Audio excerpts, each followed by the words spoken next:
Selamat datang di channel Nabla Education. Pada video kali ini kita akan membahas silabus Olimpiade Sains Nasional jenjang sekolah dasar tahun 2022. Silabus ini merupakan silabus yang dirilis secara resmi oleh Puspesnas sebagai panduan teman-teman untuk mengikuti OSN SD tahun 2022.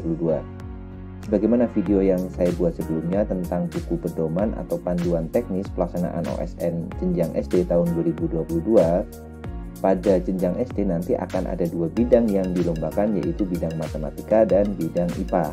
Nah, jadi pada video kali ini kita akan membahas silabus untuk kedua bidang tersebut. Oke, saksikan videonya sampai selesai ya. Kita mulai dari bidang yang pertama, yaitu bidang matematika. Coba kita lihat pada bidang matematika, materi-materi apa aja yang akan keluar dalam OSN tahun 2022 ini. Materi yang pertama adalah materi tentang bilangan. Nah, pada bilangan ini lingkup materinya adalah mengenai bilangan cacah, kemudian bilangan bulat, bilangan rasional, bilangan prima, kemudian berkaitan dengan kelipatan persekutuan terkecil atau KPK, kemudian persekutuan terbesar atau SPB, dan pola bilangan. Nah, pada materi bilangan ini kompetensi apa aja yang terkait ya? Yang pertama adalah yang berkaitan dengan kelas 3, yaitu menjelaskan bilangan cacah dan pecahan sederhana, kemudian menggunakan bilangan cacah dengan garis bilangan, kemudian menyatakan suatu bilangan sebagai hasil jumlah selisih kali atau bagi. Nah, kemudian menilai suatu bilangan dapat dinyatakan sebagai jumlah selisih hasil kali atau bagi dua bilangan cacah dan sebagainya ya. Jadi teman-teman harus menguasai materi tentang bilangan untuk bidang matematika. Ada 7 poin nanti yang harus teman-teman kuasai. Kemudian yang kedua adalah berkaitan dengan aritmatika. Nah, untuk aritmatika ini ruang lingkup materinya adalah yang pertama berkaitan dengan operasi bilangan, kemudian persamaan linier satu variabel, kemudian persamaan linier dua variabel atau SPLDV ya, sistem persamaan linier dua variabel, dan yang keempat adalah sistem perbedaksamaan linier. Nah, jadi 4 topik ini yang harus teman-teman pelajari berkaitan dengan topik atau lingkup aritmatika. Nah, jadi semestinya materi-materi ini sudah pernah dipelajari di sekolah atau di kelas 3, 4, dan 5 ya. Jadi itu adalah yang kedua. Sekarang kita lihat yang ketiga. Nah, oke, sebelum kita lanjutkan ke yang ketiga, materi ini disesuaikan dengan silabus dari IMSO tahun 2019 ya. IMSO itu International Mathematics and Science Olympiad, yaitu berkaitan dengan counting techniques ya, teknik pencacahan, kemudian recreational mathematics such as mathematical puzzle. Nah, ini berkaitan dengan topik matematikanya, topik aritmatikanya. Kemudian yang ketiga adalah berkaitan dengan geometri. Nah, kalau bicara geometri berarti bicara tentang bangun-bangun ya. Di sini ada bangun datar yang berkaitan mengenai sifat-sifatnya, kemudian nanti properti-properti apa yang ada. Kemudian di situ bangun datar itu mencakup segitiga, segi empat, lingkaran yang berkaitan dengan luasnya, kelilingnya, sudut, simetri lipatnya, dan simetri putarnya. Kemudian yang kedua adalah geometri bangun ruang. Ya, tentu saja karena dia ruang ya, maka di sana ada propertinya berupa volumenya, luas permukaannya, kemudian jaring-jaringnya nanti dan sebagainya gitu. Jadi teman-teman untuk topik ketiga geometri jadi harus belajar geometri datar dan geometri bangun ruang.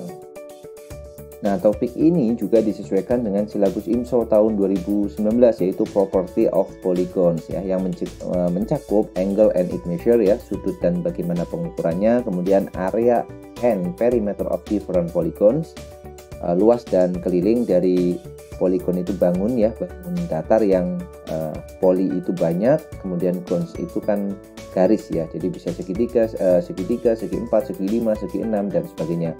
Kemudian ada simetri, reflection, rotation, similarity, proportion, properties of solid figure. Jadi ada simetri, kemudian reflection itu berarti pencerminannya, rotation itu berarti rotasi atau putar, kemudian similarity kesebangunan, kemudian proportion, properties of solid figure. Jadi proporsi pada bangun yang solid figures itu berarti bangun ruang tapi yang padat gitu ya.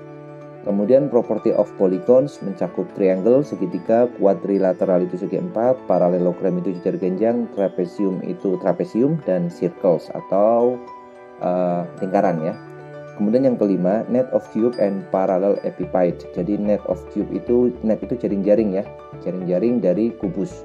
Yang keenam, symmetry, reflection, and rotation, similarity, and proportion. Jadi hampir mirip dengan silabus yang ada di OSN ini ya. Jadi memang disesuaikan supaya nanti apabila teman-teman mewakili untuk IMSO sudah ada materi yang sudah dikuasai. Kemudian materi yang keempat itu berkaitan dengan statistika data dan pengukuran. Ruang lingkup materinya mencakup satuan waktu, kemudian hubungan antara satuan baku panjang, berat, dan waktu, penyajian dan penjelasan diagram batang, pengumpulan dan penjelasan diagram batang. Jadi ini kaitannya dengan membaca data ya kalau disajikan dalam diagram batang.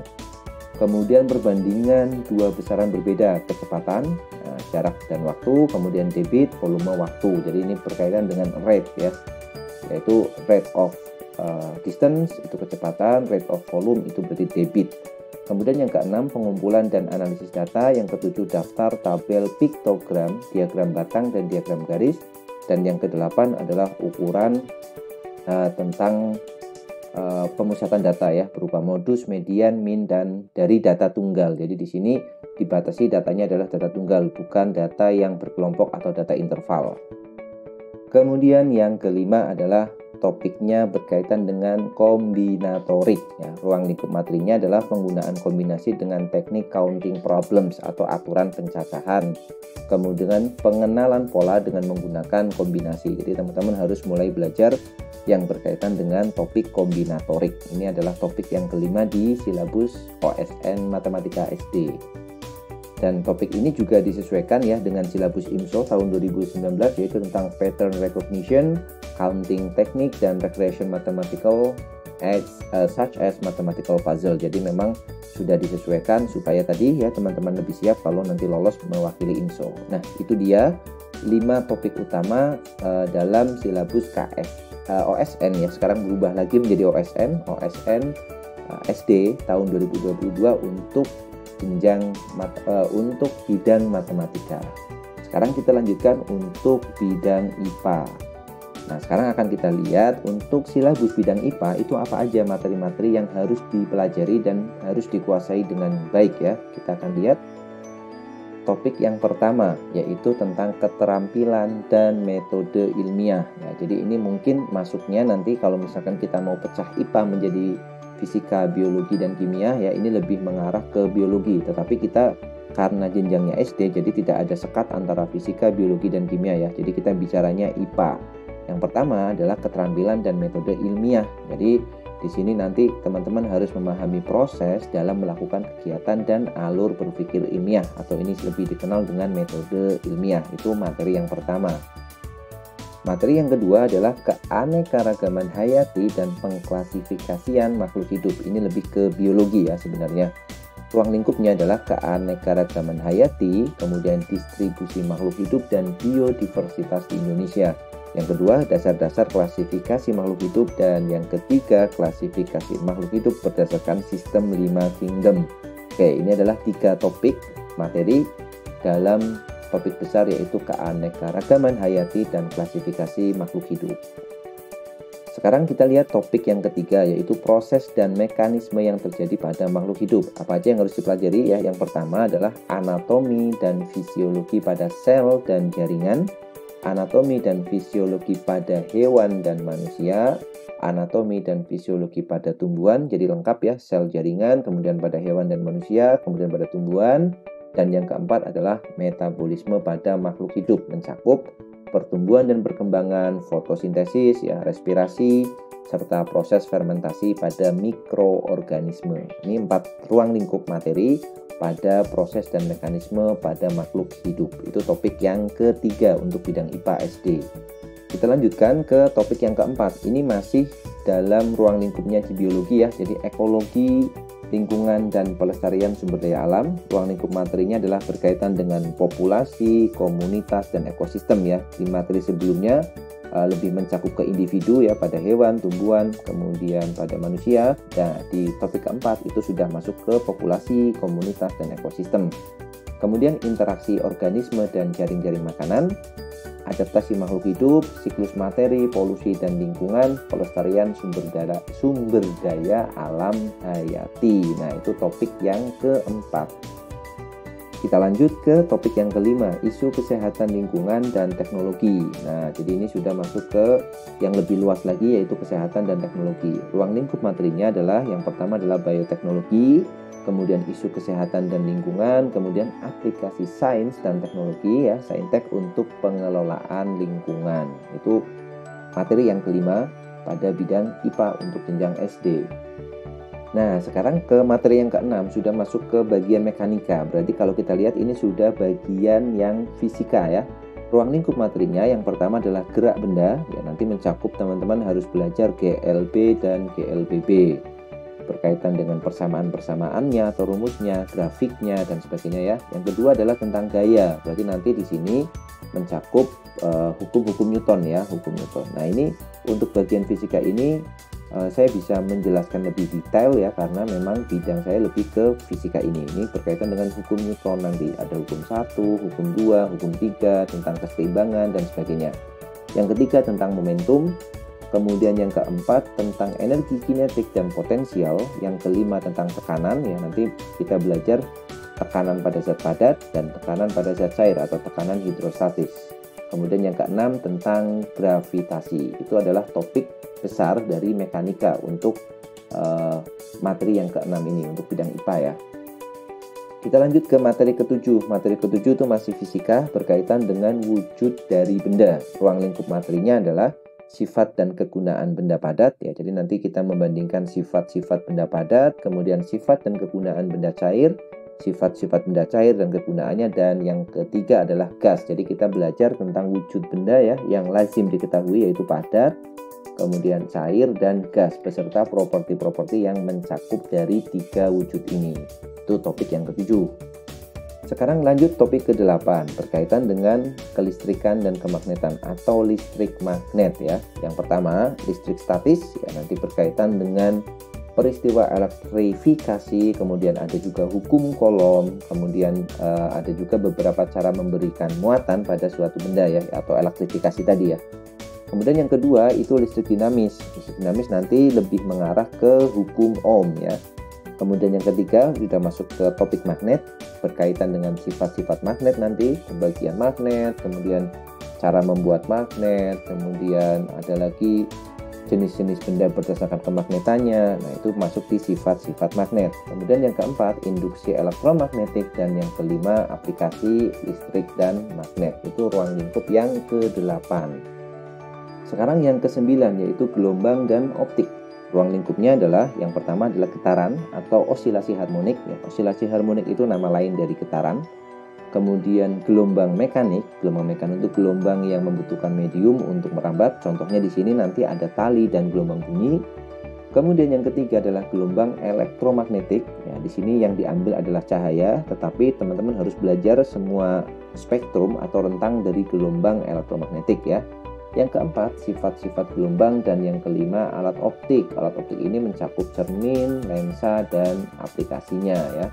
Meskipun ruang lingkupnya cuma 5 ini, sebenarnya kalau kita rinci ini cukup banyak ya. Untuk materi gelombang dan optik itu cukup banyak sebaran-sebaran materinya yang harus dipelajari. Kalau poin-poinnya ya 5 ini, poin-poin utamanya. Itu topik yang ke-9 ya. Topik yang ke-10 adalah suhu dan kalor. Ruang lingkup materinya yang pertama berkaitan dengan suhu itu teman-teman harus pelajari skala suhu ya, yang lazim dikenal ada skala Celsius, Reaumur, Fahrenheit, dan Kelvin. Termometer yang kedua, alat ukur suhunya. Kemudian yang ketiga adalah perpindahan kalor atau hantaran kalor. Nanti dipelajari ada 3 topik ya, konduksi, konveksi, dan radiasi. Dan yang keempat, perubahan wujud karena kalor. Ya, jadi yang ke-10 ini berkaitan dengan suhu dan kalor. Itu topik-topiknya, dan ruang lingkupnya ada 4 garis besar yang harus dipelajari. Kemudian ke-11 ya.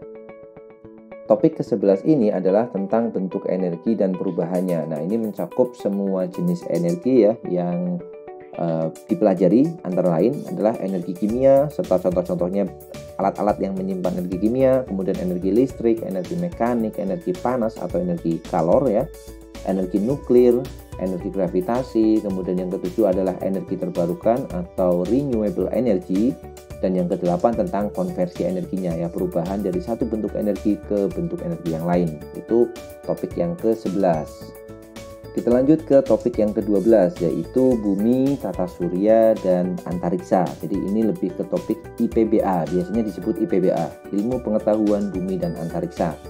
Ruang lingkup materinya adalah tentang struktur bumi ya, nanti ada inti bumi, ada mantel bumi, kerak bumi beserta sifat-sifatnya.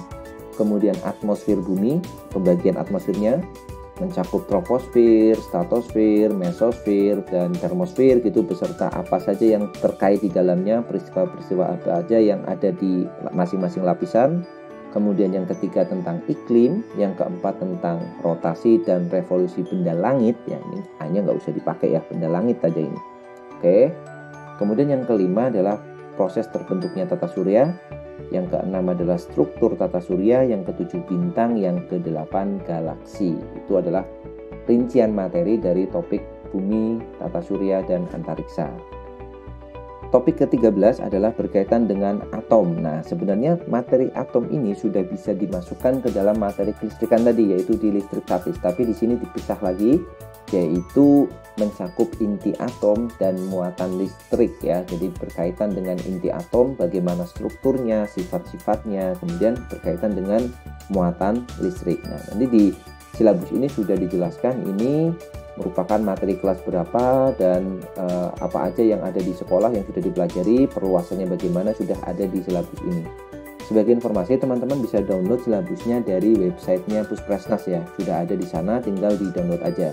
Nah, di sini saya hanya berbagi poin-poin penting yang harus teman-teman kuasai dari materi atau silabus OSN SD ini.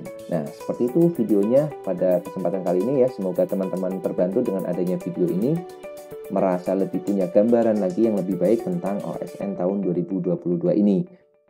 Untuk teknis pelaksanaan OSN tahun 2022 ini, bagaimana mekanismenya, penilaiannya, jadwalnya, sudah saya buatkan video di video pembahasan video buku pedoman petunjuk teknis KSN SD OSN SD tahun 2022. Nanti linknya bisa saya sertakan di deskripsi, teman-teman tinggal lihat. Oke ya, sekian video pada kesempatan kali ini. Terima kasih bagi yang sudah mengikuti video ini. Semoga videonya bermanfaat. Kita jumpa lagi di video selanjutnya. Tetap semangat ya.